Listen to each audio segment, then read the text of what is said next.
મિત્રો આ છે આપણું કહેવાય ને તો ગોકળિયું વનરાવન. આ બગીચો છે, આપણે આમાં મહેનત કરીએ છે.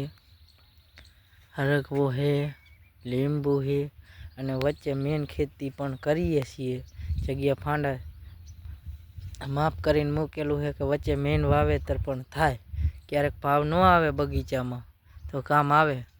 જોઈ શકો છો હરગવો હે, બારે માસ એમ સતત ચાલુ રહે. જૂની સિંગુ તમે જોઈ શકો છો, ઉતરે નહીં ત્યાં નવી થઈ જાય છે. એટલે એક નંબર બિયારણ છે. અને આ ફાંડા તમે જોઈ શકો છો. આ ફાંડામાં હવે ઉત્તરાયણની આસપાસ આપણે આમાં કરીને ગોઠ મારીને આમાં ગવારનું વાવેતર કરવાનું છે. ઉત્તરાયણ વાવેતર થઈ જાય એટલે ભાવમાં પડે ફાઇનલ હે. દર વર્ષે આપણે વાવીએ છીએ. જોઈ શકો છો આ બગીચો અમુક ફાંડામાં વાવેતર કરેલું છે. અહીં જોઈ શકો છો સામે મરચી છે, સાફ કરવાની છે, નીંદવાની છે. અને આવડી વરિયાળી થઈ છે.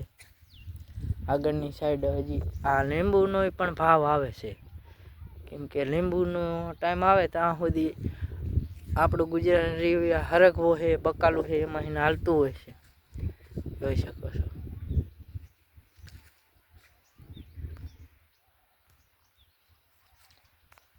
ને આ લીંબુનો સિઝન હોય ત્યારે લીંબુ અને સરગવો અને વચ્ચે ફાંડામાં બકાલું પણ વાવીએ છીએ. આગળ વાવેલું છે એ બતાવીએ. એટલે આ બગીચો આપણને ઘણું રરીને આપે. એમ કેવું હોય ને તો કહેવાય કે આ જોઈ શકો છો નવો ફાલ પણ આવી ગયો છે. કે આપણું ગુજરાત ખાલી માત્ર ને માત્ર હે ને 1.5 વીઘાનો બગીચો છે. પૂરો 1.5 વીઘાનો નથી, પણ સતત આવક ચાલુ રહેતી હોય છે. આપણે આગળ જોઈએ, બીજું બકાલું બતાવીએ.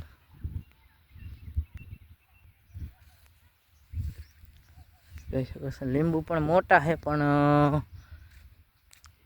વચ્ચે ગાળો વધારે રાખેલો છે એટલે મેન સિઝન પણ લઈ શકાય. ક્યારેક બકાલું છે, લીંબુ છે, એનો ભાવ ન આવે તો ખેડૂતને અત્યારે જે ટૂંકા ગાળાનું વાવેતર કરે એને બગીચા કાઢવા પડે છે. જૂના બગીચા પણ કાઢવા પડે. આપણે એ માટે છે ને જગ્યા મોટી મૂકી. માનો કે લાગોલાગ ભાવ ન આવે તો ખેડૂતને જાજુ કેવરવતું હોય છે. એટલે આપણે વાવેતર કર્યું છે લીંબુનું.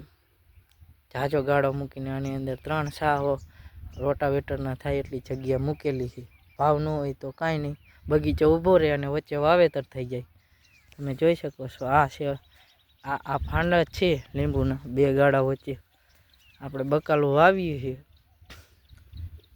જોઈ શકો છો આ નવું વાવેતર કરેલું છે.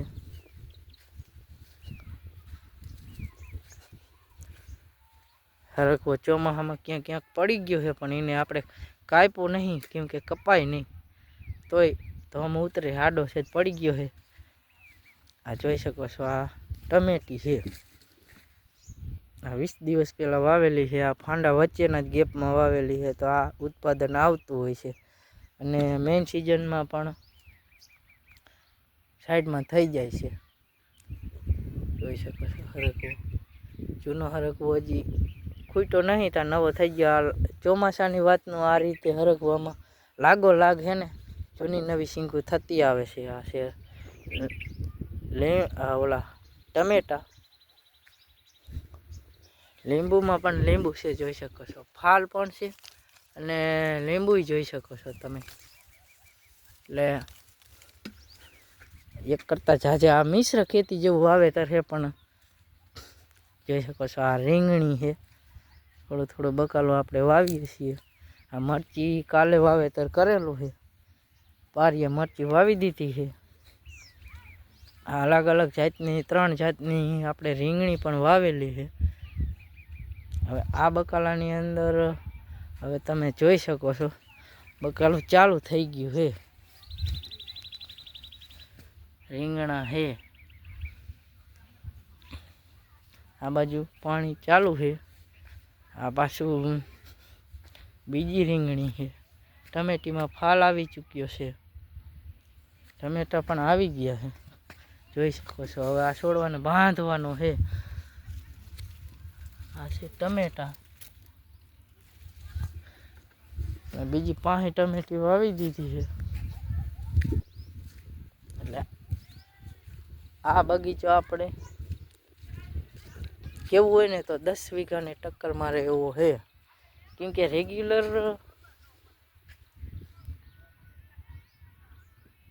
આવક થોડી પણ રેગ્યુલર આવક ચાલુ રહેતી હોય છે, જોઈ શકો છો. હમણાં હવે આ મહિનાની અંદર આ બકાલું ચાલુ થઈ જશે. આગળ પાછળ બકાલું ચાલુ છે. અને તુવેર પણ છે. શેઠે તુવેર વાવી દીધી છે, જોઈ શકો છો તમે. તુવેરમાં ફાલ છે, નીચે નમી ગઈ છે. અત્યારે ઉતારવી હોય તો ઉતરે એવું છે. અને મેન સિઝન થઈ જાય. આપણે હવે આપણો આ બગીચાનો આ બ્લોક અહીંયા પૂરો કરવાનો છે. એટલે તમે બગીચામાં ખાલી ચક્કર મારવા હોય તો પણ મજા જ આવ્યા રાખે એવું આપણે વાવેતર કરીએ છીએ, જોઈ શકો છો. આ સરગવો છે, જોઈ શકો. થોડીક મહેનત થાય ગોઠ મારવાની, કેમ કે આના નીચે ટ્રેક્ટર ના હાલે.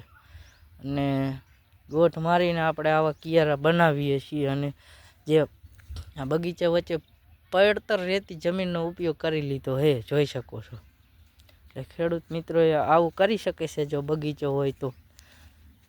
પણ મોટા ગાળાનું ફાંડું પ્લાનિંગ કરીને જ વાવેતર કરેલું છે કે જો લીંબુનો કેનો ભાવ ન આવે તો આવી રીતનું પ્લાનિંગ કરીને વાવેતર હોય તો તમારે કાઢવો ન પડે બગીચો.